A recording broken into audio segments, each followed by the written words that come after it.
Assalomu alaykum qadrli do'stlar. Mana Xudo xolasa ishimizni ham tugatib oldik. Tunnikenlarni ham yopib, chiroqni tugatdik.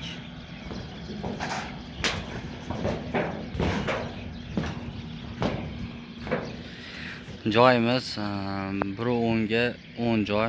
Xudo xolasa mana tepa qismlari tunnikenlarni chiroqli yopdik, tugatdik.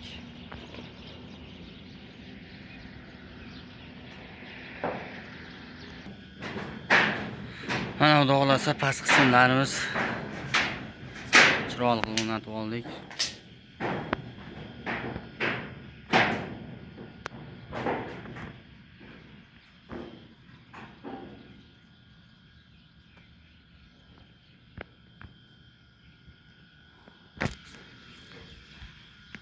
Burchak konvert qismimiz to'rtali sarobdan bo'lgan. Xudo xolasa baquvvat.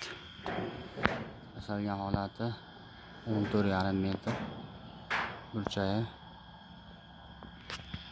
Stokalarimiz profildan bo'lgan 10 ga 10.